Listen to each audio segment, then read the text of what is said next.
Hello बच्चों, चलिए प्रश्न को पढ़ते हैं। CO2 के अतिरिक्त CH4, CFC तथा रिक्त स्थान भी ग्रीन हाउस प्रभाव के लिए उत्तरदायी होती है। यानी CO2, CH4 और CFC के अलावा वो कौन सी गैस है जो ग्रीन हाउस प्रभाव उत्पन्न करती है। चलिए प्रश्न की मुख्य अवधारणा पे बात करते हैं। मुख्य अवधारणा, वो वायुमंडलीय गैसें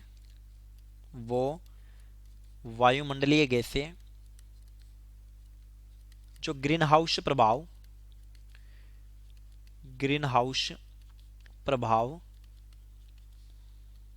उत्पन्न करती है उन्हें ग्रीन हाउस गैस बोला जाता है। उन्हें ग्रीन हाउस गैस बोला जाता है। चलिए समझते हैं ग्रीन हाउस प्रभाव का क्या मतलब है। ग्रीन हाउस प्रभाव, तो देखिए ये हमारा धरातल है और यह है सूर्य। तो सूर्य की विकिरण जो धरातल तक आती है उन्हें आपतित विकिरण बोलेंगे, आपतित प्रकाश बोलेंगे। ये हो गया आपतित प्रकाश। और हम जानते हैं कि इसका अधिकांश भाग धरातल से टकराकर पुनः अंतरिक्ष की तरफ लौट जाता है। इसको बोलते हैं परावर्तित प्रकाश। अब जैसा कि हमने मुख्य उदाहरण में कहा, वायुमंडल में कुछ गैसें विद्यमान होती है। ये गैसें क्या करती हैं कि परावर्तित प्रकाश का कुछ भाग अवशोषित करती हैं और उस अवशोषित प्रकाश को पुनः धरातल पर उत्सर्जित करती है।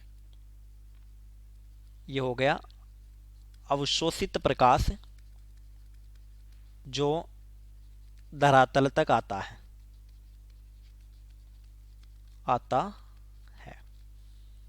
और इन गैसों को बोल दिया जाता है ग्रीन हाउस गैस।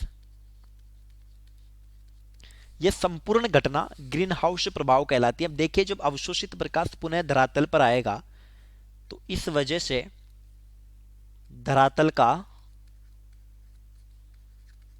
औसत ताप बढ़ता है और यह एक वैश्विक समस्या है। इसको नाम दिया जाता है ग्लोबल वार्मिंग। अब देखिए, हमने कहा कि ये ग्रीन हाउस गैसें हैं। तो जैसा कि प्रश्न में कहा है, एक तो CO2 होती है और ग्रीन हाउस गैसों में इसका लगभग 60% योगदान है। CH4 मैथेन 20% हिस्सा है। CFC क्लोरोफ्लोरोकार्बन इसका 14% हिस्सा है। इसी तरह से एक और गैस होती है जिसको बोला जाता है N2O यानी नाइट्रस ऑक्साइड, और इसका योगदान होता है लगभग 6%। तो हमारे जो रिक्त स्थान में आएगी वो N2O नाइट्रस ऑक्साइड होगी। तो यहां पर लिख लेते हैं हमारा उत्तर N2O और इसका नाम हो जाता है नाइट्रस ऑक्साइड।